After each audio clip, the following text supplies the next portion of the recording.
포탈 관련해서 문자 많이 왔네요. 예. 포탈 요즘 이상하다고 너무 댓글들이. 이상하다고 느낀 사람들 많습니다. 저희도 좀 파보겠습니다. 예. 여기까지 하겠습니다. 리얼미터 권순정 조사분석실장 나오셨습니다. 안녕하십니까.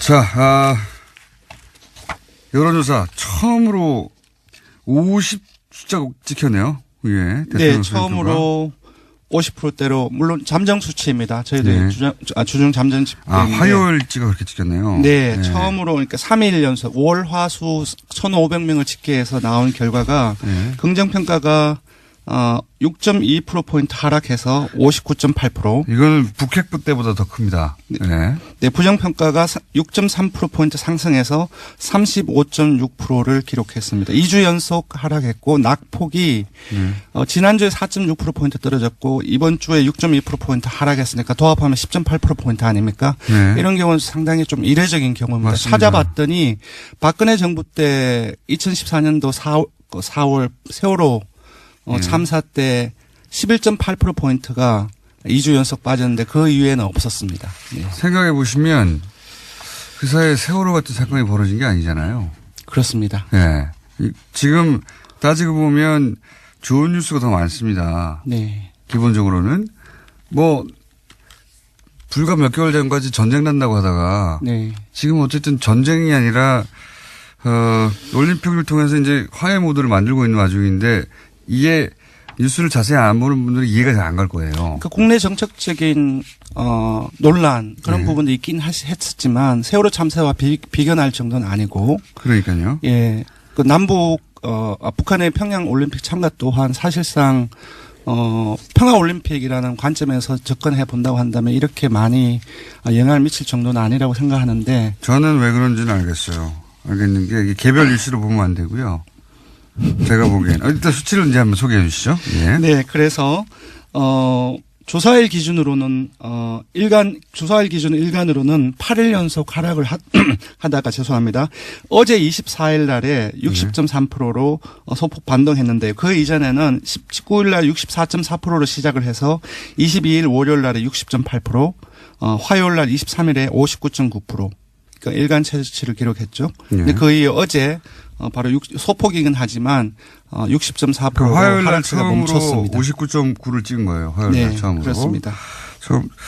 자, 이게 이제 뉴스를 슥슥 훑어서 보시는 분들은 잘 모르시겠지만 그리고 모든 미디어를 모니터링 하지 않잖아요, 보통은. 그렇죠.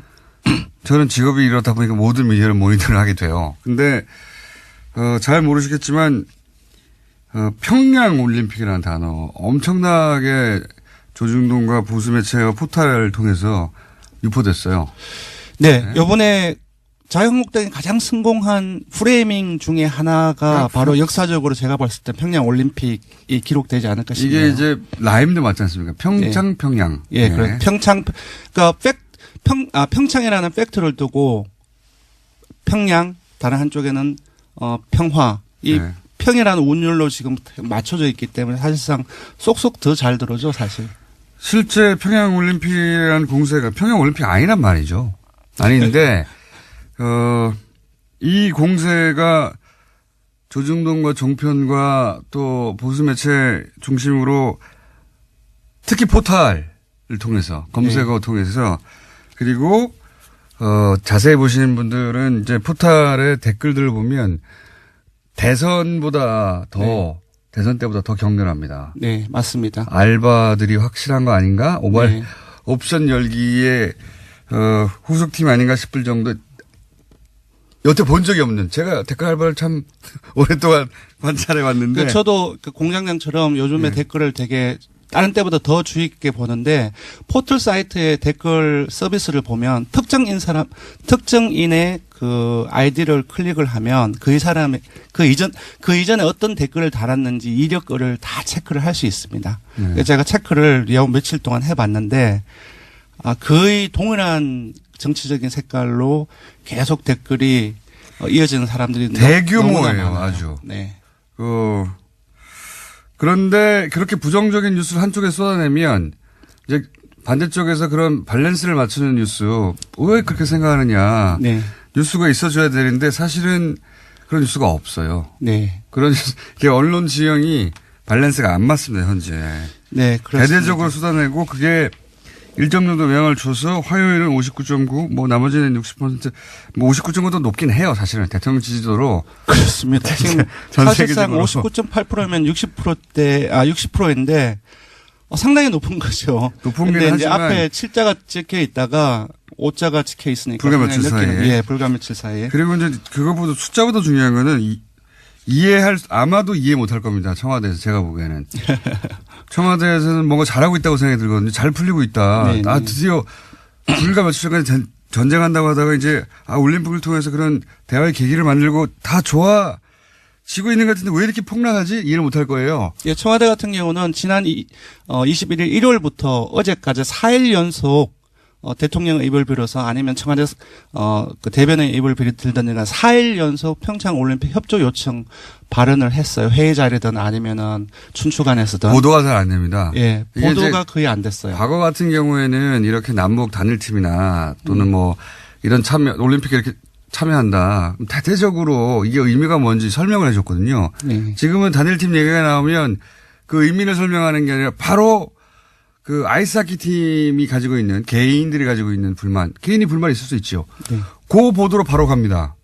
그러니까 이게 어떤 의미가 있는지 보도 혹은 이게 어떤 계기가 될 수 있는지 혹은 뭐 그 개인들이 입는 피해는 어떻게 구제할 것인지 이런 보도는 없어요. 보신 분들은 아시겠지만 일방적으로 때리는 겁니다. 그냥 다 잘못했어요. 북한과 관련해가지고는. 네, 그렇습니다. 그런 뉴스만 쏟아지지. 어쨌든 지난주까지는 아무래도 국내 정책적인 이슈 또한 많은 요인이 됐다고 보는데 이번 주의 6%포인트 하락 같은 경우는 아무래도 평양 올림픽 이 프레이밍 효과 그리고 그로부터 언론의 어떤 여러 가지 어떤 기사들 보도들 이 많은 그렇죠. 영향을 미친 것 같습니다. 기사뿐만 아니라 그 기사와 그 프레임이 특히 포털을 통해서 계속 반복적으로 최근 한 3주간 연속으로 예, 뭐 현성월 점검단을 두고서 뭐 KTX 특별 배차라든지 신호등 이렇게 자동적으로 가게만다든지 그런 부분들이 너무나 그렇죠. 많이 현성월 점검단이 왔는데 신호등 열어줬다고 그걸 어찌나 비난을 하는지 예전에는 상상할 수 없었던 건 접근이거든요. 네. 어쨌든 이번 주 떨어진 것은 TK 대구 경북하고 보수층 그리고 어느 정당도 지지하지 않는 회색 지대라고 할 수 있는 무당층에서 많이 빠졌습니다. 자, 그래서 처음으로 화요일 날 59.9를 찍었다. 네, 그렇습니다. 다른 요일은 뭐 60을 간신히 넘긴 했는데 네. 모르겠습니다. 이런 식으로 일방적으로 그 올림픽 관련해서 특히 계속해서 공세가 이어지면 어떻게 될지 모르겠고. 자, 그러면 시간이 많이 지났네요. 정당 지지율 빨리 짚어주시죠. 예, 2주째 민주당과 정의당이 하락하고 야 3당이 동반 상승했습니다. 잠깐 숫자만 불러드리겠습니다. 예. 민주당이 46.1%로 하락해서 19대 대선 이후 최저치를 기록했습니다. 한국당은 2.9%포인트 상승해서 21%로 19대 대선 이후 처음으로 20% 선을 넘었습니다. 효과를 보고 있는 거죠. 예, 국민의당은 7.0%로 상승했고요.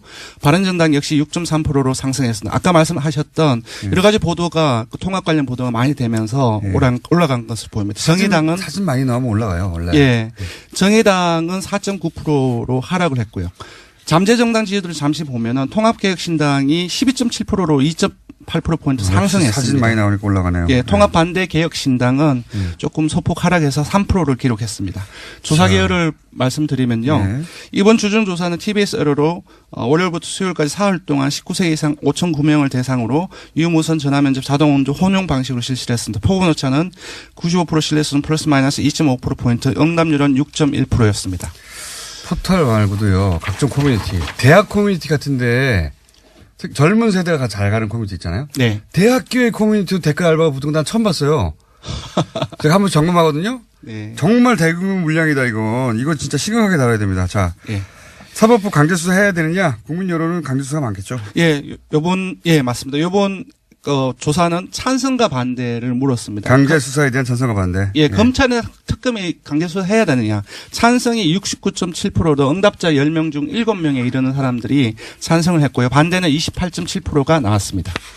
너무 당연한 결과인 것 같습니다. 자, 지금까지 리얼미터 권순정 조사분석 실장이었습니다. 감사합니다. 고맙습니다. 최근에 그 평창 올림픽 관련한 보도들이 얼마나 편향돼 있었는지 그 보도를 전체적으로 모든 미디어를 이제 훑어보지 않으면 알 수가 없거든요. 그러나 이제 그걸 업으로 삼는 분들이 있습니다. 보기 싫어도 모든 미디어를 모니터링하는 민원연 김원경 사무처장과 함께 최근에 이 올림픽 관련 보도가 한쪽으로 대단히 편향돼 있었다는 점을 저희가 알려드리도록 하겠습니다. 민원연 김원경 사무처장이 나오셨습니다. 안녕하십니까? 안녕하세요. 네. 네. 실내는 모자를 안 쓰셔도 되는데 제법 따뜻한 편이에요. 아니. 방금 뛰어 올라오셔가지고. 패션입니다. 예, 방금 뛰어 올라오셔가지고. 네. 정말 추운 날씨긴 했습니다, 오늘. 네. 이제 YTN도 이제 포함됩니다, 사실은. 네. 저도 모니터링을 하기 위해서 YTN도 보고 돌려서 보는데. 네. 이 다른 무엇보다 이게 북한 관련 보도, 올림픽 관련 보도, 네. 뭐 현송월 보도 또는 평양 올림픽 혹은 올림픽에 관한 여러 가지 이제 자유한국당의 보도 굉장히 많이 이쪽에서 쏟아졌어요. 네. 자, 많은 문제가 있겠지만 시간이 별로 없어요. 그러게. 늦게 오셔가지고 네. 핵심만 정리하고 다시 한번 모실게요, 저희가. 예. 예. 일단은 총체적으로 정말 많은 문제가 있었어요. 그래서 시간대별로 그냥 제 얘기를 해보면요. 먼저 미녀 응원단만 강조하는 언론 행태가 일단 가장 문제라고 저는 생각을 하거든요. 그러니까 네. 보도가 처음에 나오자마자 관련 그 예상이 나오자마자 미녀 응원단의 규모가 어떻게 될 것이냐, 누가 올 것이냐, 뭐 이런 식으로 미녀 하는 그런 언론 행태가 있었고, 두 번째로는 현성월 단장 관련 보도에서 정말 스토킹에 가까운 그런 한심한 보도를 했다는 거. 속보. 네. 무슨 김밥 먹어 예를 들면 이런 식인 거죠. 무엇을 먹고 네. 무엇을 입고 저 옷을 입은 의미는 무엇이고 패션 전문가를 동원해서 그걸 해석하고 뭐 정말 난리가 아니었습니다. 하루 종일. 이틀 동안 내내 그런 보도가 이어졌고 네. 세 번째로는 현성월 보도에서 단순히 스토킹 보도만 문제가 아니고 그 과정에서 과잉 의전이라면서 굉장히 비판을 했고요. 그리고 우리 정부가 저자세 외교를 하고 있다라는 그런 지적도 많이 했습니다. 그런데 이 얘기를 하려고 사실은 현성월 단장 보도를 그렇게 많이 뽑아낸 거죠. 그렇죠. 예. 그런데 만약에 정말로 그랬다 하면 지적할 수도 있어요. 그런데 사실 과잉 의전이라고 보기 어려울 정도로 오히려 그러니까 굉장히 편안하게 그냥 오히려 보통 때처럼 했다는 지적도 굉장히 많았고요. 그리고 저자세 외교라고 할 만한 내용이 없었음에도 불구하고 추측성 보도를 계속하는 거죠. 그리고 네 번째는 우리 측 방문 행사와 관련해서 북측 선수단의 평창 올림픽 그 기간 내 활동 비용이 남북 교류 협력 기금에서 지원될 가능성이 있다. 만약에 그렇게 된다면 이것은 유엔 안전보장 이사회 대북 제재 결의 위반 소지가 있다. 위반이다도 아니고 위반 소지가 있다라고 지적하는 식의 비용을 문제 삼는 보도들이 이어졌고요. 마지막으로 지적할 것은 이런 전반적인 내용들이 거의 다 자유한국당 등의 그 야당의 주장이에요. 근데 야당의 이게 전부 다 자유한국당의 주장입니다. 사실은. 그죠. 예. 야당의 올림픽에 대한 헐뜯기식 주장, 뭐 이렇게 트집 잡는 주장 이런 내용들을 언론이 너무 무비판적으로 그대로 옮겨주고 있다. 사실은 이게 놀라운 것은 이번 평창 올림픽 관련해서는 말이죠. 정부가 내놓는 뉴스가 없어요. 그렇죠. 전달되는 게 여기 대해서 정부는 뭐라고 그랬지? 혹은 이건 왜 한 거지? 혹은 뭐 이게 정말로 과잉 의전이 맞냐? 네. 뭐 해명이나 혹은 주장이나 혹은 왜 이런 일이 이루어졌는지 설명이 보통 있고 네. 그런 다음에 여기에 대한 반론이 있거나 이의제기가 있어야 되는데 그게 아니에요. 그냥 맨 앞에 이게 나옵니다. 예. 맨 앞에 이게 잘못했다고. 네, 맞아요. 단일팀 보도도 마찬가지거든요. 단일팀 보도도 그 히스토리와 함께 왜 이런 일이 있어야 하고 네. 그리고 이게 의미가 뭐며 그럼 뭐 어떻게 할 것인지 이런 얘기가 있지 않고 제일 먼저 한 게 단일팀 보도가 나오자마자 지금 이로 인해서 피해를 입게 되는 그렇죠. 선수들 이야기. 예. 선수들 이야기부터 시작해요. 그래서 의미가 다 사라져 버렸어요. 예. 이 선수들 이야기만 엄청나게 했거든요. 예. 이 프레임도 사실은 굉장히 의도적이에요. 그러니까 보도 프레임 자체가 자유한국당이 내놓는 주장을 그대로 프레임으로 딱 해서 그걸로 계속 보도했어요. 반론을 살짝 실어주는 것뿐이죠. 정부의 의견은. 기본적으로 잘못했는데 네네. 정부는 이렇게 변명한다는 포맷인데다가 정부의 변명도 또 이런 보도를 본 적이 없어요. 남북 관련 보도에서. 정부 관련의 해명은 이거 변명하는 거네 싶게끔 네. 편집이 돼 있어요. 네. 저는 제가 제일 이런 걸 본 적이 없어요, 진짜. 우스꽝스럽다고 생각했던 것은 예. 이 미녀를 굉장히 강조하고 이제 현송월 단장에 대해서 계속 그렇게 스토킹을 하면서 보도를 했잖아요. 무엇을 입었나 뭐 이런 걸 굉장히 많이 얘기했잖아요. 미인이다. 그런데 정작 그렇게 방송하는 그런 언론에서 뭐냐면 이것이 북한의 체제선전 수법이다.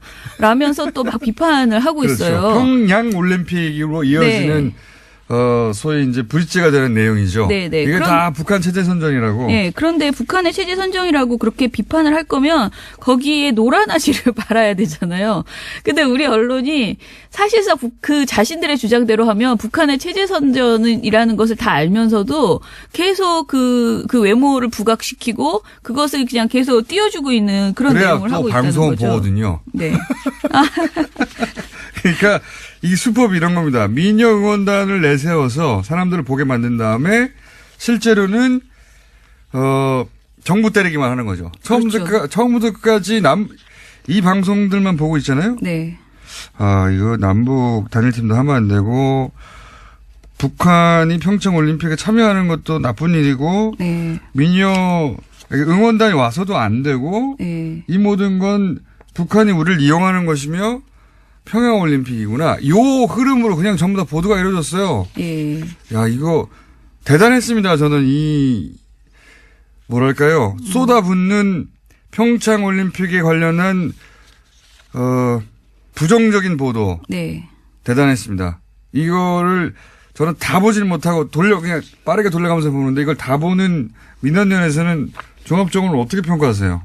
그러니까 말씀하신 것처럼 일단은 보도의 프레임이 전부 그 자유한국당의 주장 그리고 뭔가 논란이 되면은 그 논란이 논란이라고 이야기하는 것이 아니고 그 논란을 그냥 자신의 그 보도의 프레임으로 딱 가지고 이야기를 하잖아요. 그러니까요. 그러니까 여야 공방 정도로만 해서 여당의 주장들 그리고 하다못해 청와대 기계적 입장이 중립도 없어요 여기는. 네, 여야의 입장으로 그냥 살짝 들어가는 수준으로 네. 해명이 나오는 거예요. 그리고 특히 현송월 관련 보도는 현송월이 주제가 아니잖아요. 왜 방문했으며 이것의 의미, 남북교류의 의미가 무엇인지 이런 것들을 짚어야 되는데 그런 내용은 전부 부정적인 것. 우리가 북한 체제 선정에 노란하고 있다. 그리고 우리가 이거를 위해서 저자세 외교를 하고 있다. 이런 부정적인 내용만 하고 진정한 의미를 거의 설명을 하지 않고 있기 때문에 많은 사람들이 이 남북 관계에 있어서 되게 분절적으로 이번 사태가 세상에 없었던 일 같이 느끼게 하고. 과거에는 이런 게 한 번도 없었던 네, 것 같아요. 맞아요. 네. 마치 단 한 번도 이런 적이 없는데 그렇죠. 처음 생긴 일처럼 네. 진짜 웃긴 거 이런 겁니다. 과잉 의전 뭔지 아세요? KTX 타가지고 내렸는데 네. 대합실 지나서 에스컬레이터로 안 지나갔다는 겁니다. 예, 예. 2분도 이게 되지 과잉 않았다. 운전이라는 거예요. 열차에 올랐다. 예. 3부에 다시 얘기하겠습니다. 2부에서 저희가 다뤘던 평창올림픽 관련 보도 문제점 민원연과 얘기하다가 너무 시간이 짧아서 저희가 잠시 이어서 가겠습니다. 민원연 김원경 사무처장님 계속 계시고요. 네. 이 보도가 얼마나 황당한 식으로 이루어졌는지 몇 가지 예를 들어볼게요. 예. 네. 지금 이제 시간이 없으니까 중요한 재미있는 사례 위주로 말씀드릴게요. 채널A에서 저녁종합뉴스에서 특별열차 교통통제 글쎄라는 21일 보도에서요. 문제 삼은 것이 KTX에서 내려서 버스에 타는데 2분이 되지 않았다. 2분도 채 되지 않았다라고 하면서 이게 이제 과잉 의전이라는 식으로 얘기를 한 거죠. 현송월 단장이. 그리고 현송월 숙소가 호텔 한개동을 통째로 빌렸다라는 그런 보도도 채널A에. 예, 그 전에 네. 이제 KTX 일반 승객이 서울역에서 KTX를 이용하려고 하면 당연히 이제 대합실을 지나 에스컬레이터 타고 내려와야 하는데 현송월 일행은 네. 내린 다음에 승강장 옆에 통로가 있는데 그 통로를 통해서 바로 들어와가지고 2분 만에 열차에 약이 오른 올랐다. 거죠 지금. 2분 만에 과잉 의전. 이게 말이 됩니까? 이게 이동 동선을 짧게 해서 네. 보안상 안전 문제를 해결하려고 하는 건데 이게 특혜를 받았다고. 네. 그러면 이 북한에서 온 일행을 전부 다 일반 승객 같이 쭉 줄 서가지고 네. 그런 다음에 에스컬레이터 타고 막 뒤섞여서 오게 하라는 거잖아요. 그러니까요. 네. 이 말이 됩니까? 근데 그런 말이 안 되는 내용이 한두 개가 아니에요, 지금. 그러니까 아까 말한 채널A의 그 호텔 한계동 이것도 그야말로 새 호텔을 구했다라는 것이고 북한 정권담을 위해서 2개 건물 중 하나를 통으로 비우고 그리고 7명에게 상급계실로 구성된 상계층을 모두 제공했다. 이게 뭐 그렇게 중요한 내용이라고 굉장히 부각하고요. TV조선에 이거는 축구 선수단만 와도 이렇게 해요. 그냥 축구팀이 와도 그렇죠. 그 층을 분리해 줍니다. 그냥 일개 축구팀이 와도 다른 나라에. 그렇죠. TV조선 22일 또 저녁 종합 뉴스에서는 뭐라고 하냐면은 그 현단장이 탄 열차 KTX 열차 특별 편성된 열차의 한 칸을 이제 현단장이 탔다는 거예요. 한 칸. 예. 전체도 아니고. 그 칸 옆에 탄 시민이 당연히 너무 보고 싶다. 아무래도 누가 될까봐 그런가 본데 어떻게 보면 그러니까 가서 봤으면 같은 칸에 앉아서 봤으면 좋았을 텐데 이런 인터뷰 발언을 하는 걸 보여주면서 과잉 의전이라는 겁니다. 네. 그 칸에 북한 그 대표단만 탔는데 네. 그 칸에 일반 승객들이 마음대로 못 들어가게 한다고 이 과잉 의전을 보라며. 분리된 열차 칸을 이용한 것에 대해서 과잉 의전이라고 얘기를 한다거나 또는 TV조선 22일 보도에서는 이 현성월 일행이 한마디로 10명이 생갈비와 생등심 소주 맥주를 먹는데 162만 원어치를 먹었다. 라면서 저자세 외교라는 네. 거 이게. 예. 나는 이런 이해가 안 가는데 네. 이런 뉴스를 뽑아낼 수 있다는 게 이해가 안 가는데 이런 뉴스를 하루 종일 틀었어요. 창의적이죠. 네. 또 이런 것도 있어요. 채널A 신문 10명이 1,000만 원씩 먹었다 고기를. 그럼 내가 많이 먹었네. 본인 생각엔 특히 그러겠네.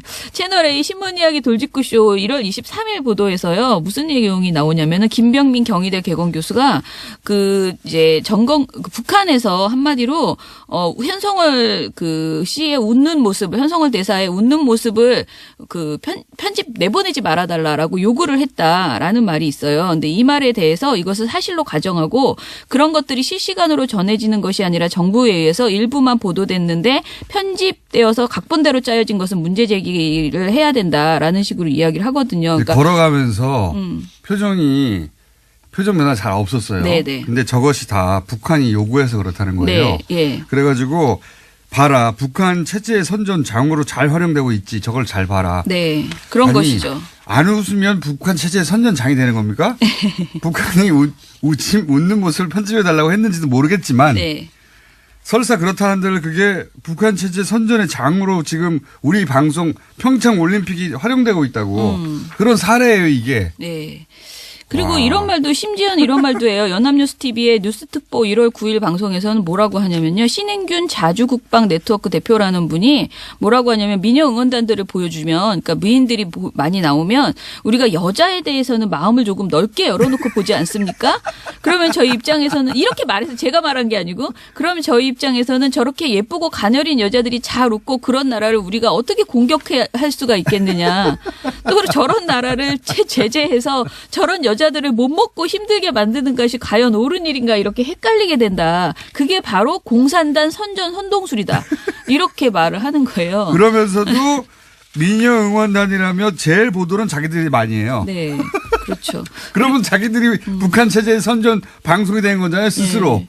가장 요번에 논란이 됐던 것은 그 아이스하키 단일팀에 대한 인터뷰 조작 있었죠. 그러니까 채널A 뉴스 특급에서 6개월 전에 있었던 인터뷰, 2017년 7월 5일 인터뷰, 그것도 심지어 자사 종합뉴스에서 보도했던 내용을 마치 방금 전에 한 것처럼 이번에 한 것처럼 그대로 이렇게 가져다가 쓰는 이런 인터뷰 조작을 했습니다. 그러니까 6개월 전에 다른 상황에서 인터뷰였는데 네. 마치 이제 지금 현 정부의 결정에 대해서 화가 난 것처럼 여자 아이스하키 팀 네. 그 선수들의 불만이 있는 것처럼 6개월 전 인터뷰를 그대로 따가지고 네. 지금 정부의 결정에 불만이 있는 것처럼 붙여놓은 다음에 단일팀에 대한 비판이 이렇게 많다고 네. 그렇게 만들어냈어요. 근데 이건 완전 조작이죠. 그리고 날짜를 최소한 날짜라도 정확하게 알려줬어야 되는데 반년 전 인터뷰를 밝히지 않았다는 것은 명백한 조작입니다.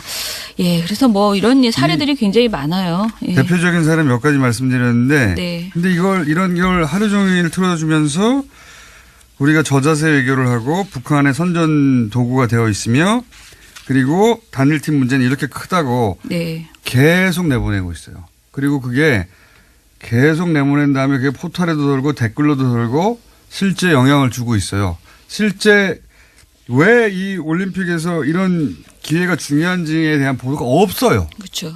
없으니까 사실은 부정적인 인식을 퍼뜨리는데 아주 기여하고 있는 거죠. 예. 그리고 이제 최근에 그런 거 있었잖아요. 비트코인 대책이 국정농단보다 더 나쁘다라는 제목을 TV조선에서 보도한 적이 있었거든요. 저녁 종합 뉴스에서. 더 나빠요. 그런데 채널A 뉴스 특급에서는 이번에 이 남북 교류 이것이 국정농단에서 우리 그 국정농단과 비교를 하는 거예요. 그래서 국정농단 사태에서 얻은 교훈이 뭐냐? 정부가 민간 기업을 압박해서 뭘 하면 안 된다라는 것인데 이번에 전혀 그 단일화 팀의 대가로서 실업팀을 만든다. 이것이 국정농단과 뭐가 다르냐 이런 식으로 또 접근하는 하여간 여러 가지로 참 창의적으로 비판할 수 있는 모든 방법을 동원한다 이렇게 보시면 될 것 같습니다. 그러니까요. 네. 지금 이 과거에 이제 그 단일팀이라든가 네. 혹은 뭐 남북이 만나서 이런 식으로 평화의 기회를 만들어 보려고 할 때 있었던 보도들이 있죠. 수십 년간. 네. 그 보도는 생각하시면 안 되고요. 그런 흐름은 전혀 없어요. 오로지 일방적으로 계속해서 저자세에 북한 선전이 되고 있으며 평양올림픽이라고 하루도 빼놓지 않고 보도하고 있습니다. 하루도 빼놓지 않고. 그리고 그 사례들은 유치하기 짝이 없어요. 실제 그렇지 않으니까. 자, 이런 상황입니다. 언론 환경이. 오늘 여기까지 하겠습니다. 민주언론시민연합 민원연의 김원경 사무처장이었습니다. 감사합니다. 오랜만에 나오셨어요. 김지윤 아산정책연구원 연구위원 김지윤 박사님 나오셨습니다. 안녕하십니까. 네, 안녕하세요.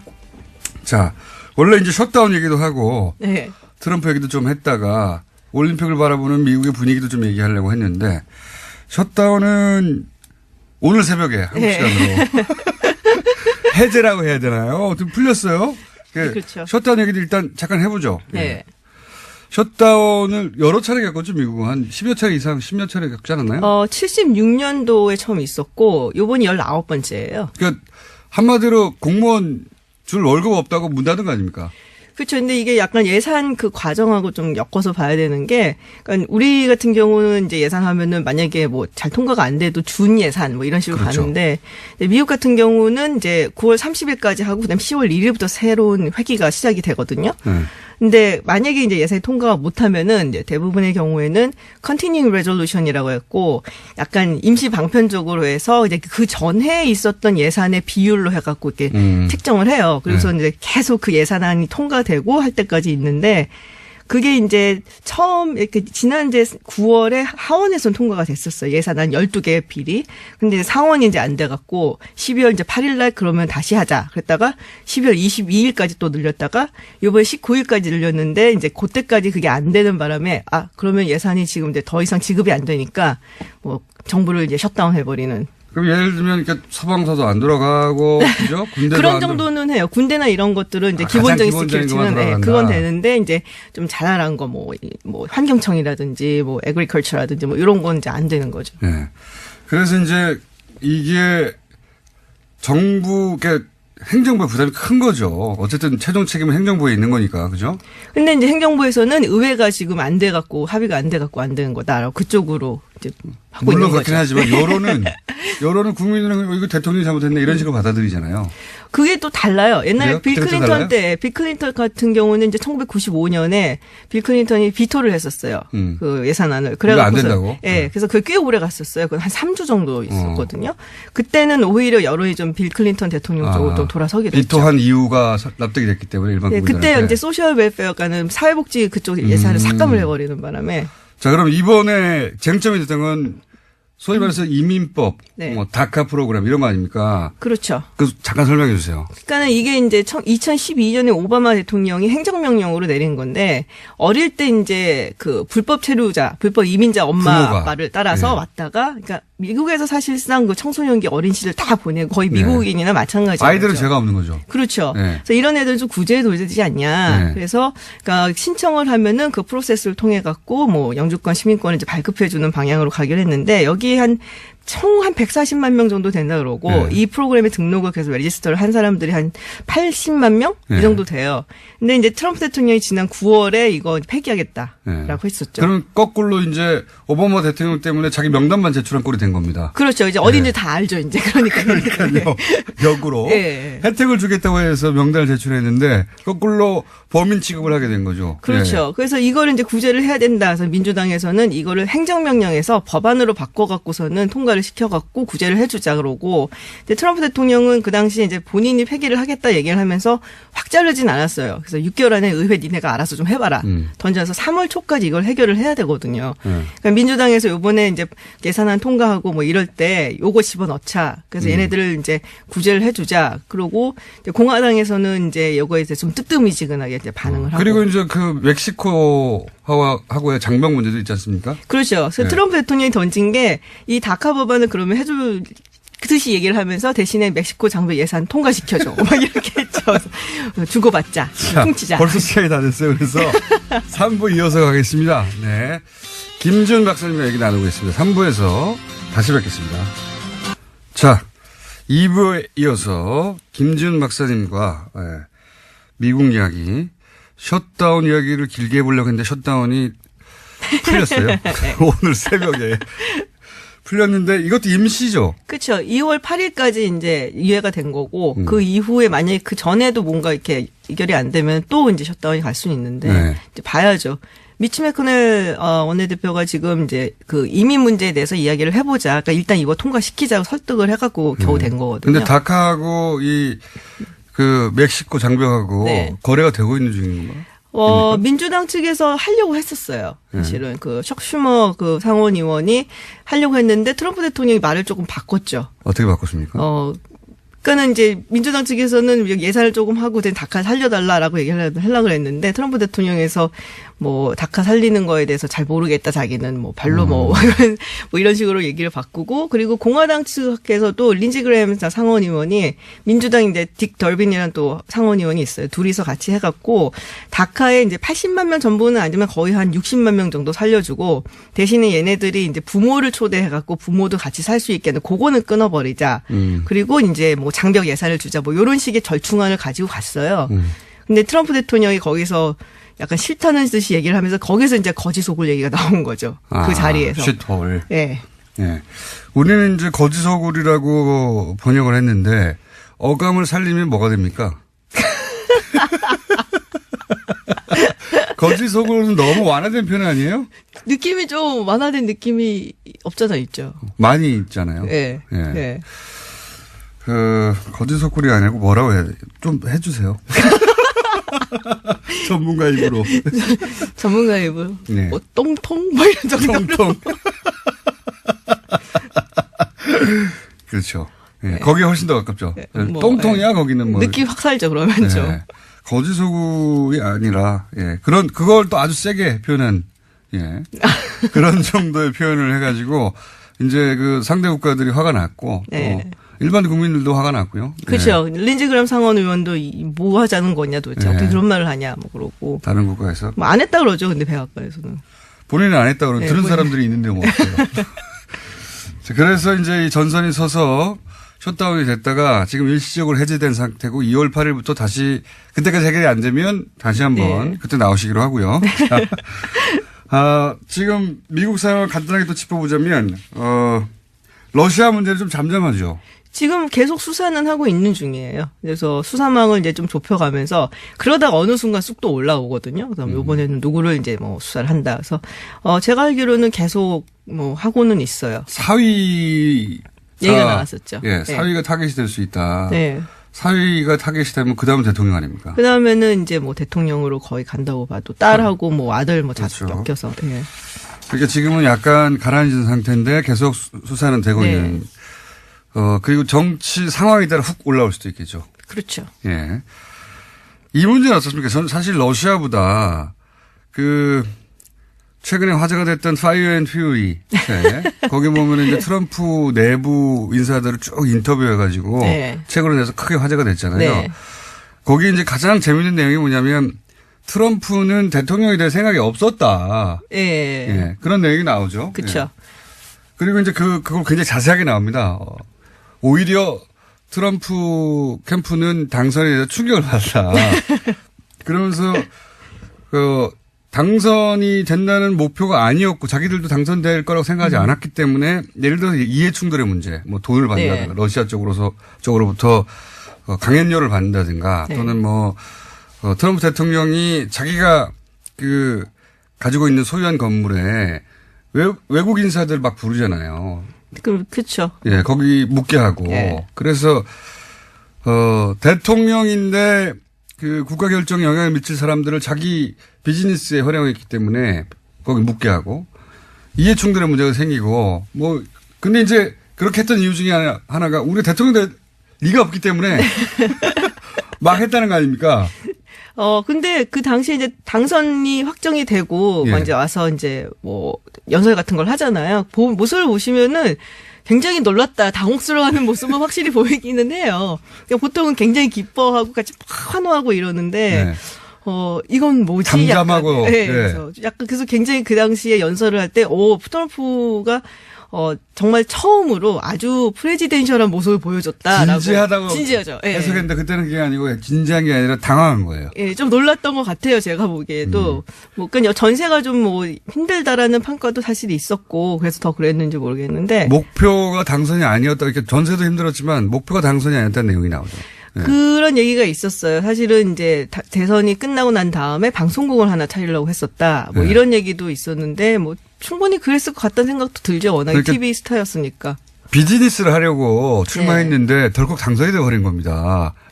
근데 또 사람이 이렇게 그 자리에 올라가면 잘하고 싶잖아요. 그런 마음이 들 수는 있죠. 그러니까 진정으로 준비되지 않은 그래서 아직도 임명되지 않은 관료들이 많죠. 빈 자리들이 굉장히 많죠. 내가 구성하고 출발한 게 아니었던 거예요. 근데 근데 이제 트럼프 대통령 본인이 이 관료 조직을 별로 믿지 않는 것도 있어서 딱히 꼭 굳이 채워넣을 필요도 없다라고 생각을 하는 거예요. 본인 하나로 충분하다 이런 얘기가 내가 그냥 중요한 거다. 그렇게 표현하고 있습니다. 근데 이제 그러다 보니까 러시아 얘기도 꺼낸 이유가 뭐냐면 이 이해 충돌의 문제 때문에 미국은 이거 엄격하잖아요. 엄격하게는 한데 걸려면 걸 수도 있을 것 같아요. 그리고 사실 제 생각에는 러시아 게이트를 파고 헤쳐갖고서는 탄핵을 한다니 법적으로 거는 것보다 오히려 이런 부분이 법적으로 걸긴 굉장히 쉽거든요. 대통령을 권한을 이용해서 자기 비즈니스를 한다. 근데 그 정도의 좀 분위기도 사실 조성이 돼야 되는 거고 그리고 이제 굳이 그렇게까지 할 만한 큰 게 뭐가 있느냐. 요런 부분도 봐야 되는 거고, 그러니까 쉽지는 않은 거죠. 아무래도 살아있는 권력이니까. 자, 이 이해 충돌의 문제가 러시아보다 더 클 수도 있다. 자, 마지막으로 한 가지 더 여쭤보자면, 우리나라에서는 이제 평창 올림픽이 사실상 망했다는 식의 보수 매체 혹은 보수 정당의 주장이나 안 되길 바라요. 안 되길 바라는데, 실제 미국에서 들려오는 소식은 좀 다릅니다. 역대 방송, 올림픽 주관사 방송의 광고 액수가 역대 최고에 달했다. 이런 뉴스도 나오고요. 그 다음에 유명 앵커가 복귀했다. 이런 얘기도 나오는데. 그러니까 유명 앵커 복귀는 아마 KT 크리그를 말씀을 하신 것 같고, 이제 간판 여자 앵커죠. 그러니까 뉴스 이런 것보다는 굉장히 쇼 같은 거, 토크쇼라든지 이런 거에서는 아주 유명한 사람이고, 제가 알기로는 MBC 나이트라인의 앵커, 메인 앵커죠. 레스터 홀트라고 지난 대선 때 첫 번째 대선 토론 머더레이터를 했었어요. 근데 이 사람이 지금 마식령에 가 지금 왔는지 모르겠는데 거기 가서 이제 취재하고, 그러니까는 방송, 주간 방송사잖아요, MBC가. 어떻게 보면은 이 남북한 공식입장이라는 단일팀이 이런 게 그쪽에서는 사실은 굉장히 화제성이 있는 거죠. 굉장히 화제가. 그러니까 미국 사람들이 올림픽에 별 관심이 없어요, 사실. 슈퍼볼은 좋아하는데 특히 이제 동계고 이건 하계도 아니고. 근데 이제 북한이라는 나라가 굉장히 이상한 나라다. 근데 같이 입장을 한다고 올림픽에 나간다고 약간 궁금증을 자아내는. 그래서 화제성은 굉장히 있고 IOC도 그래서 굉장히 적극적으로 지금. 우리나라에서는 이제 단일팀 얘기 또는 한반도 얘기 이런 얘기가 이제 정쟁의 소재로 그렇죠. 쓰이는 측면이 있고 이것이 큰 논란인 것 같은데 자기들도 옛날에 그렇게 똑같은 얘기 했으면서 뭘 지금 와갖고 다른 얘기를 하고. 제가 할 얘기를 하시네. 근데 이제 해외에서는 굉장히 화제성 있는 뉴스인 겁니다. 이게. 그럼요. 그래서 미국에서 광고도 많이 붙고 그리고 요거가 크게 되겠다고 생각하니까 방송사가 지금 이렇게 나선 거잖아요. 그렇죠. 그러니까 뭐 막 마식령 가고 막 이러는 거죠. 마식령 가고. 자, 우리 분위기하고 다르게 해외에서는 굉장히 긍정적이고 흥행에 뭔가 대박 요소가 등장했다. 네, 거기에 이권이 있는 뭐 하여튼 사업체들은 다들 이제 굉장히 환대를 하는 분위기죠. 네, 그리고 그러다 보니까 광고도 많이 붙고 있다. 네. 네. 국내 분위기하고 다릅니다. 네, 현재 그 소식도 좀 전해주셨고 마지막 한 가지만 더 질문 드릴게요. 네. 지금 현재 트럼프 대통령 지지율 어떻습니까? 1년 됐는데. 박스권이에요. 박스권. 한 37%, 40% 그 사이를 왔다리 갔다리 역대 한 체제를 계속 유지합니까? 그렇죠. 그래도 공화당 유권자들 사이에서는 80% 넘게 지지를 여전히 받고 있고, 민주당에서는 뭐 90% 가까이 싫다 그러고, 그리고 인디펜던트, 무소속 뭐 이런 사람들 사이에서는 뭐 한 반반 갈린 것 같아요. 네. 그러니까 극단적으로 나뉘는 거군요. 네. 그런데 전체적으로는 37에서 40. 그 사이를 왔다리 갔다리. 네. 역대 대통령 취임 1년 미국 대통령 기준으로는. 네. 역대 노르가즘 노회찬 원내대표 나오셨습니다. 안녕하십니까. 네, 안녕하십니까. 네. 사실은 요 사안은 또 전문가 아니십니까? 법조계 출신으로서. 그러니까요. 네, 본인이 이제 법원을 통해서 의원직도 상실한 바가 있기 때문에 예. 하실 말씀 아시죠, 이게? 예. 읽어보셨죠, 이거? 예, 뭐, 여기 여러 가지 문제가 있는데, 눈에 띄는 것은 이제 법원 행정처, 이거 법원 행정처에 있는 분들이 주요 보직자들은 다 판사 출신들입니다. 그렇죠. 현역 네. 판사들이죠. 네. 근데 이분들이 그 판사들을 갖다가 뒷조사를 해가지고 우리 편 아닌 편 이렇게 구분을 하고. 너 우리 편, 얘 아니야. 예. 얜 세모, 이렇게. 근데 그런 과정에서 보면은 법원 내부 그 망에 그 여성 판사들만 들어가는 곳이 있습니다. 네. 판사라더라도 남성들은 못 들어가도록 폐쇄 공간인데요. 네. 이런데 그 아이디하고 비밀번호를 알아내가지고 들어가서 거기까지 다 훑어보는 거예요. 이메일도 훑어보고. 예. 못 들어가겠지 하는 곳에 다 들어가가지고 다 누군지 알아내요. 그렇습니다. 네. 다 알아내고 그리고 행정처라는 곳이 이제 기본적으로 법원 행정을 다 총괄하는 곳이다 보니까 사실은 시스템을 장악할 수가 있으니까요. 서버를 열어보면 다 알 수 있는 거 아닙니까? 그렇게 한 것 같습니다. 보니까. 예, 이미 그 자료로도 나와 있습니다만 사법행정위원회라는 주요 이제 법적 기구가 있는데 여기에 이제 들어갈 판사들 후보군들을 갖다가 이제 분류를 해놨어요. 저는 이것도 일종의 리스트라고 보는데. 당연히 리스트죠, 사실. 여기 보면은 보수 판사, 예. 보수 성향 판사, 그러니까 자기 편이라는 거예요. 예. 그 다음에 좀 온건, 예. 중도라는 거고, 그 다음에 강경. 예. 근데 더 재밌는 건 이게 컬러가 어떻게 된 줄 아세요? 보수는 빨간색이에요. 어떻게 보수가 빨간색입니까? 새누리가 빨간색이지. 그러니까요. 보수 빨간색이고, 그리고 강경이 무슨 색인 줄 아세요? 블랙입니다. 까만색이에요. 블랙리스트죠. 블랙 조심해야 돼요. 무슨 요새 블랙 뭐 많던데. 블랙하우스 있습니다. 예. 그래서 그러니까 이런 식으로 구분을 내일 블랙하우스 하는 날입니다. 구분이 돼 있고요. 네. 가장 핵심적인 문제는 뭔가면은 지금 몇 개의 그 개인용 PC가 있었는데 네. 그 중에 한 개만 내놓지 않았어요. 예. 그게 바로 핵심이죠. 임종원 예. 법원행정차장의 그 PC인데. 본인이 비밀번호를 내놓지 않았죠. 예, 그리고 PC 자체를 내놓지 네, 않았어요. 맞습니다. 예. 이건 열어보지도 못했어요. 예. 나머지는 열어봤는데 비밀번호 걸린 것 때문에 700여 맞습니다. 개는 예. 못 열어봤는데 문제는 이게 가장 열어볼 필요가 있는 거라는 겁니다. 왜냐하면 이 임종원 법원행정처장은 이미 특검 수사에서 박근혜 특검 수사에서 나온 것처럼 지금 그 우병우 민정수석하고 예. 1년에 수백 통 전화를 서로 오가는 사람이에요. 네. 어떻게 법원 행정을 책임지는 사람하고 청와대 민정수석이 수백 통 했다는 얘기는 주로 판결에 관련된 거 아니고서 뭐 법원에 뭐 비가 샜는지 이런 것 때문에 전화를 한 건 아닐 거 아니겠습니까? 비품 구매 때문에 예, 전화한 건 아니겠죠.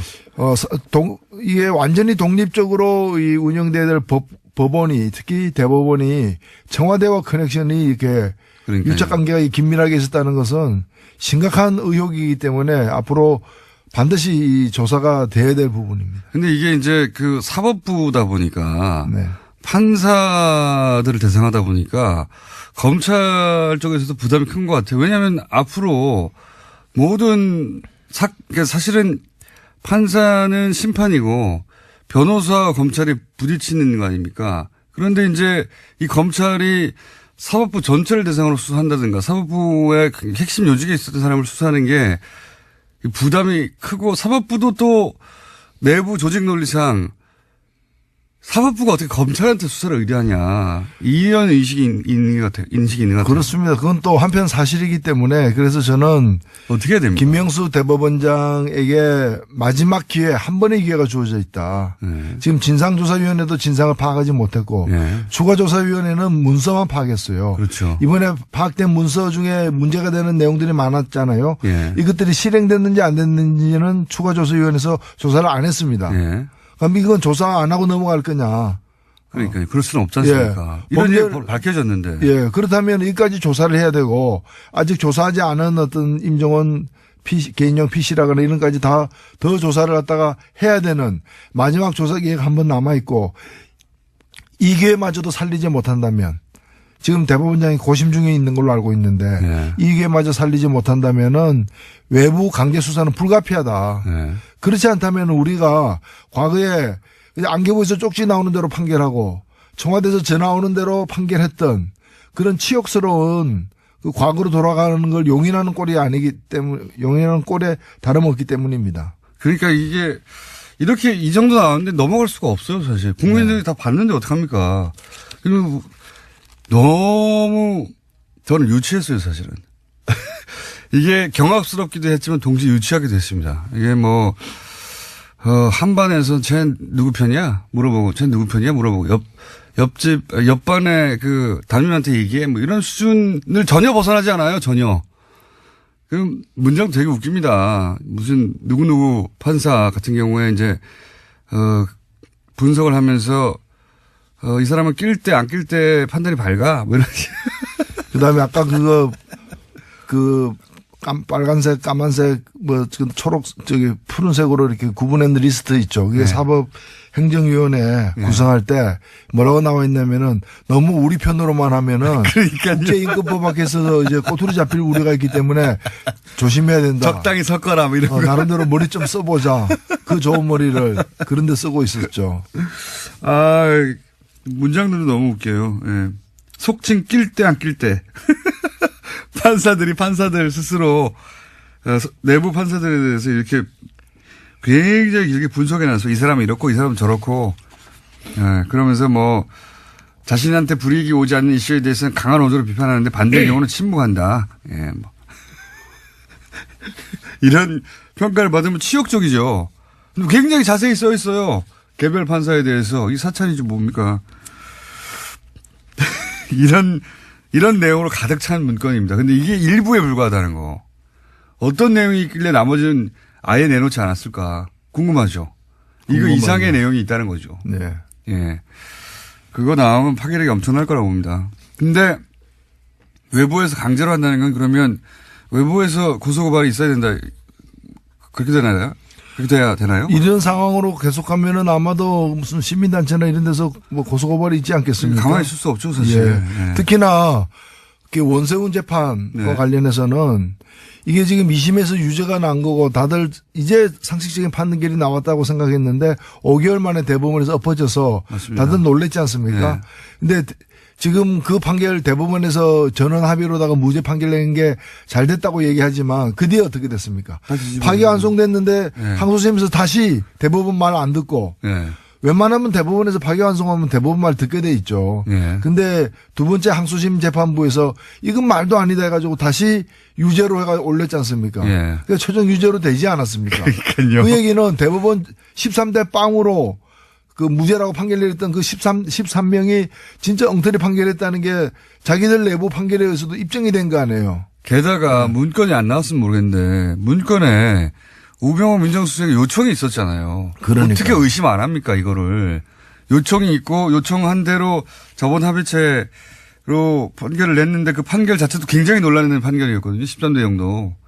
말도 안 되는 거라고 했었는데 그게 이래서 이랬구나 생각할 수밖에 없죠. 그렇죠. 예. 그래서 그런 원세훈 재판만이 아닐 거라고 사실 보는 것이고요. 맞습니다. 그런 중요한 재판마다 청와대의 의견이 법원에 의해서 수용되는 그런 과정을 우리가 밝혀내야 됩니다. 그리고 또 이제 이 내용 중에 보면 이런 게 있습니다. 청와대가 오해하지 않도록.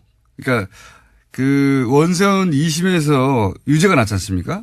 3년 유죄가 나니까 그 내용 중에 어떤 게 있냐면 이제 청와대가 오해하지 않도록라는 것은 사법부가 청와대의 뜻을 의도적으로 거스른 게 아니다. 이런 거 아닙니까?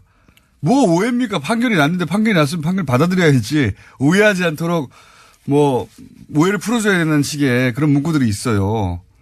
저는 그거 보면서 제가 그 안기부 삼성 엑스파일 사건 때 2심에서 무죄를 받았지 않습니까?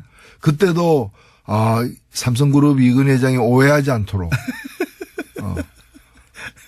그리고 그 대통령이 청와대가 오해하지 않도록 뭔가 하지 않았을까 하는 그런 억측까지도 사실은 드는. 뭐 그랬을 법합니다. 실제.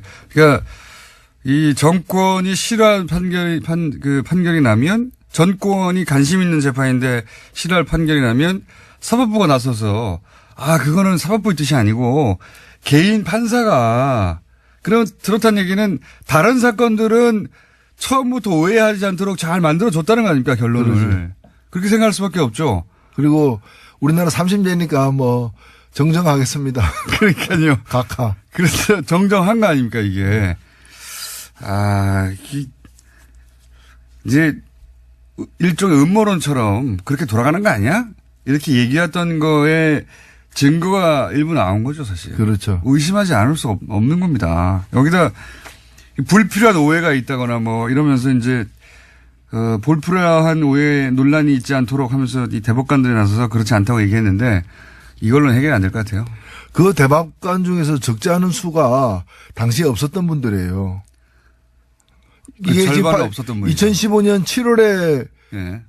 7월에 대법원에서 13대 0으로 무죄를 내렸기 때문에 지금 계신 분들 중에 적지 않은 수가 거의 절반에 가까운 분이 그 당시에는 없었던 분들인데 왜 어제 나타나가지고 전원이 그렇게 절반만 나와야죠 그러면. 근데 전원이 이렇게 얘기했다는 것도 좀 많이 안 된다고 생각이 들고. 요 사건은 이제 쉽게 가라앉지 않을 것 같습니다. 제가 보기에는 머지않아 이 조사 보고서 별지가 인터넷상에서 공개되어 버리지 않을까. 그래서 만인이 보지 않을까 싶어요. 보시면 충격과 함께 웃음이 나오실 겁니다. 네. 근데 이게 일부에 불과하다. 안 나온 게 700건이 넘는다. 예. 아예 내놓지 않아서 몇 건 있는지도 모르는 PC 남아있다, 여전히. 예. 그렇습니다. 현재 상황이. 자, 사법부 블랙리스트 사건은 그러하고요. 양승태 대법관은 어떻게 될까요? 전 대법관은? 뭐, 계속 뭐 본인이야 곤혹스러울 겁니다. 계속 이제 뭐 뒤로 빼겠죠.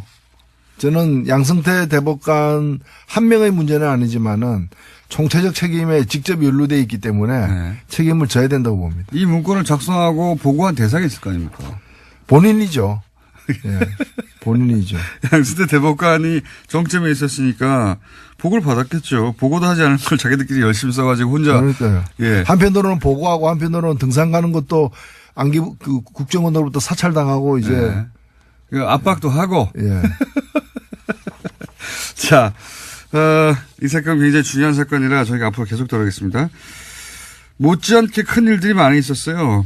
예를 들어서 나경원 의원이 IOC 항의 서한을 보냈다든가 여기 대해서 이제 화가 난 국민들도 있고 그리고 북한 평창 올림픽이 평양 올림픽이다라고 보수 신문과 야당에서는 계속 공격하고 있고 이거 어떻게 전체적으로 보십니까? 이 올림픽을 공격하는 보수.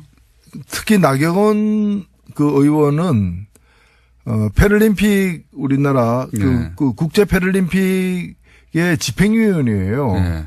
그다음에 우리나라 이게 평창 동계 올림픽에 또 그 조직위원이기도 하고요. 맞습니다. 물론 그 조직위원은 뭐 거의 29명, 30명 되는 이제 거대한 규모입니다만은 이런 분이 그것도 IOC에다가 그 편지를 썼다는 것 자체가 저는 상식적으로 납득이 안 가요. 아니 국무위원이 이 정부의 시책 중에 문제가 있습니다 하고 유엔에다가 항의사안 보내는 거하고 똑같은 거 아니에요. 아니 그럼 본인이 그럼 조직위원회니까 그게 잘못됐다고 정말 믿는다면은 그 조직위원회 내에서 문제 제기를 해야 되는 것이고 안 되면은 자기가 조직위원회 사퇴해야죠. 그때 성명 한 장 발표하는 정도여야지 이걸 IOC는 그리고 상식적으로 보면은 이번에 단일팀 같은 경우에는 사실 이 단일팀은 이 단일팀으로 2018년 평창 동계올림픽 지원에 관련된 특별법이 있어요. 예. 이 법에 보면은 제83조 84조에 보면은 이 단일팀을 만들도록 되어 있습니다. 그거가 근데 이 법을 누가 처음에 제안했느냐? 그러니까요. 권성동 의원. 예.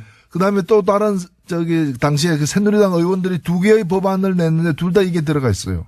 그러니까 자기들이 만든 법이에요. 맞습니다. 예. 2011년에 2011년에 이명박 전 대통령 때 예. 자기들이 내서 자기들이 만든 법에 의해서 지금 시행되고 있는 거예요. 갑자기 나온 게 아니라. 예. 그런데 그걸 가지고 마치 그것 때문에 평양 그리고 이 정도 되면요. 나경원 의원 정도의 지위라면은 자기가 여자 하키 선수들 만나야 돼요. 만나가지고 정말 그 수년 동안 땀 흘려 그 노력했을 텐데 출전 기회나 시간이 조금 줄어들게 되어서 너무 얼마나 가슴 아프냐. 정말 미안하다. 그러나 더 크게 보자. 이 올림픽이 어떤 올림픽이냐. 지금 전쟁 중에 벌어지는 휴전과 같은 올림픽이다. 이걸 통해 가지고 우리 그 선수들 엄마 아버지 그 국민들을 좀 더 평화에 1mm라도 접근하는 계기가 되면 그게 더 큰 의미 있잖아요. 자기가 좀 달래고 맞습니다. 대책에 대해서 강구하겠다 뭐 이런 식으로 해야 될 사람이 제가 볼 때는 다른 정신이 어떤지 몰라도 올림픽 정신이 없어요. 네. 이분이 그 집행 IOC 위원인데도 올림픽 정신이 없는 결여된 현저하게 결연된. 네. 나경원 의원은 내일 저희 방송에 또 나오시기 때문에 직접 또 얘기하겠죠. 올림픽 정신은 없습니다. 평화, 올림픽 정신이 추구하는 게 평화예요. 그리고 평양 올림픽이 뭡니까? 아니 뭐 평양에 무슨 컴플렉스가 있어요? 그런 식이면은 올림픽이 평양 올림픽으로 변질됐다. 그럼 뭐 음식이 완전히 뭐 그럼 평양 냉면도 문제 삼아야지. 왜 냉면은 다 평양 아니면 함흥이냐? 뭐 서울냉면, 수원냉면 왜 없느냐? 대한요식협회에다가 이거 완전히 뭐 정치적으로 중립이 깨진 거 아니냐 이렇게 항의를 해야지. 식당마다 가면서. 저도 체제선전이라는 말도 웃깁니다, 사실. 우리 강릉이랑 서울에서 공연 몇 번 하는 거하고 북한 전역에 지금 남한 올림픽이 중계되는 거하고 체제선전으로 따지면 비교할 수도 없죠. 예? 그리고 이 88 서울 올림픽 때는요. 네. 그 북한에서 공동 개최를 요구했어요. 맞습니다. 안 받아들여지니까 아예 불참해 버렸어요. 예. 이번에는 주체가 누굽니까? 대한민국 아닙니까? 네네. 여기에 북한이 그냥 들어오는 거잖아요. 다만 입장할 때 네. 공동 선수단이라고 해가지고 같은 옷 입고 같은 깃발 들고 한번 입장하고 퇴장하는 것밖에 더 있습니까? 거기에 그 규모도 작아요, 사실. 선수단의 규모는. 우리 옆에 조금 들어오는 정도입니다, 사실. 압도적 체제 선전은 대한민국이 하고 있는 거예요. 맞습니다. 북한에서 볼 때 남한 선수단 규모가 이렇고 북한은 조금 서 있고 경기 수도 얼마 없고 근데 한 번도 자신들은 개최하지 못한 올림픽을 두 번이나 하는 거 아닙니까? 동계하게 다. 그럼 남조선 체제 선정의장에 예. 북한이 왜 참여하느냐라고 북한 내에서는 문제가 나올 수도 있지만 그렇게 나와야 정상인 상황인 그렇죠. 거예요. 북한에서 이건 남한 체제 선전하는 거 아니냐라고 항의가 나올 내용입니다. 어떻게 올림픽 전체하고 공연 몇 개하고 비교가 됩니까? 체제 선전을 하자면. 이게 말이 안 되는 건데 이걸 또 엄청나게 또 보도를 해줍니다. 네, 체제 선전 평양 올림픽. 네, 이분들이 두려워하는 거는 제가 볼 때는 평화예요. 두려워하는 거는 평화예요. 네. 남북 간에 늘 군사적으로 이렇게 긴장돼 있고 전쟁이 언제 일어날지도 몰라야 자기들이 그나마 살 그 틈이 생기는데 그런 게 이제 평화로와 대화로 하면은 그렇잖아요. 핵무기 달라고 국어라도 다니고 막 이랬는데 한핵 줍쇼. 평화 시절에 오면은 골치 아프잖아요 이게. 그러니까 자신들이 서식하고 이렇게 번성할 기회가 점점 적어지는 거죠. 네, 서식지가 줄어들고 네. 그러다 보니까 이제 이런 논란을 막 키우고 있는데 게다가 이 법안들도 자기가 만들었고 자기들이 집권하고 있을 때는 자기들이 인공기 옆에서 한반도기 흔들면서 엄청나게 응원도 했었어요. 예. 네. 지금 반대하는 분들 사진이 많이 찍혀 있습니다. 북한 응원단 옆에서. 그때 그런 얘기 전혀 안 했거든요. 야, 북한은 핑계인 것이고 자기들이 궁색하게 되는 자신들의 그 처지, 그 불우한 처지가 이제 원망스러운 거죠. 불우한 처지. 자, 그렇습니다. 예. 평양 올림픽이라는 비난은 진짜 말이 안 된다고 봅니다. 예.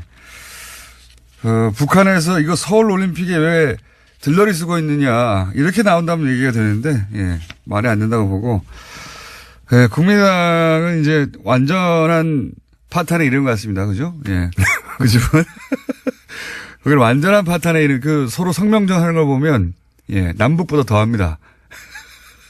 그 정도에 이르러서 대화는 끝인 것 같고 서로 징계하라고 하고 있고요. 예. 그냥 예, 뭐 안타깝죠. 국민들이 이제 그런 걸 보면서 이제 뭔가 좀 이렇게 하다가 뜻이 달라질 수도 있는데 합의하에 갈라서거나 이제 그러질 왜 못하느냐.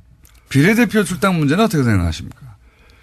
저는 해줘야 된다고 봐요. 저는 유승민 대표의 얘기가 옳다고 봅니다. 저는 그런 점에서는 유승민 대표가 이제 중간중간에 보면은 굉장히 이성적인 판단을 내릴 때가 늘 그렇다기보다는 중간중간에 이제. 남북 문제에서는 좀 의견이. 예, 좀 다릅니다만. 이 문제에 있어서는 그 말이 맞아요. 그러니까 정치라는 것이 물론 늘 이제 막 이해관계 때문에 다투기도 하지만은 그래도 선을 그을 때는 좀 이성적으로 그어야 되는데 이걸 사실은 못 먹는 감 찔려나 보자는 그런 식이거든요. 그런 식으로 보내주면 니네가 더 커지잖아 이런 거잖아요. 정치란 건 뜻이 같은 사람들끼리 모여서 하는 것인데 뜻이 다르지만은 너 못 보내줘 왜? 니 잘 되는 거 보기 싫으니까. 그러니까 너는 좀 망해야 돼. 뭐. 그러니까 그거죠 그거. 예, 네. 그런 심보로다가 국민들에게 지지를 호소한다는 것도 참 우스운 거죠. 예, 이 통합 과정에서 제가 보기엔 유승민 대표가 최대 승자고, 예, 득실을 따지자면 안철수 대표가 많이 잃었어요, 사실은. 민심도 많이 잃었고, 과정 중에, 일처리 과정 중에서도. 안철수 대표가 주도하고 그렇게 원한 건데, 정작 본인은 그 혜택을, 입기는 커녕 피해를 가장 많이 당한, 스스로 입은 거죠. 뭐 자초한 거긴 합니다만. 그렇게 결론, 현재까지는 나오고 있는 상황인 것 같고. 시간이 다 됐네요. 혹시 요 정계 개편 가운데 정의당이 혹시 어느 쪽과 이렇게 손을 잡는다든가 이럴 계제는 없을까요? 예, 뭐 정의당이 어렵긴 하지만 네. 경직돼 있지는 않습니다. 유연하게 개방적으로 관계를 맺을 거고요. 뜻이 같은 부분들하고는 연대도 하고 정책 추진도 함께 할 수 있고요. 그러나 지금 얘기되고 있는 공동교섭단체 같은 것은 그걸 통해서 국고지원금 좀 더 많이 받고 국회 내에서 무슨 이렇게 기회나 이런 권력을 배분할 때 좀 더 좋은 조건이 되는 것 말고는, 우리 국민들 앞에 같이 해야 될 이유를 설명하기가 쉽지가 않다는 점에서 저는 사랑을 하지 않으면서 결혼하는 거 있죠. 비자를 얻거나 뭐 국적을 얻거나 그런 걸 우리가 뭐라고 그럽니까? 위장 결혼이잖아요. 네. 국민 앞에 위장하는 일은 없을 것입니다. 그래요. 네. 그런 얘기도 일각에서 있길래 저쪽에서 뭐 말아봐야 15석이나 그 정도 된다고 하면 정의당과 같이 이렇게 그리고 지금은 또 그런 셈법을 할 때도 아니지 않습니까? 네. 지금은 각자 자기 세력을 잘 이렇게 보존해서 국민들 앞에 당당하게 임해야 될 때라고 봅니다. 알겠습니다. 예. 이런 얘기가 정의당 내부에서도 있긴 있습니까 혹시? 외부에서 이제 관찰자들이 그런 얘기를 하는데. 예, 정의당 내에서는 뭐 어제도 저희가 회의를 했습니다마는 네. 이런 문제 제기가 바깥에서도 나오는데 한번 토의해보자. 네. 이런 얘기하는 분들이 없어요. 전부 다 뭐 파리바게트가 어떻고 최저임금이 어떻고 민생 문제 이런 데만 관심이 있어서. 예. 예. 근데 이게 좀 저희들이 바쁩니다, 사실. 예. 여기까지 하겠습니다.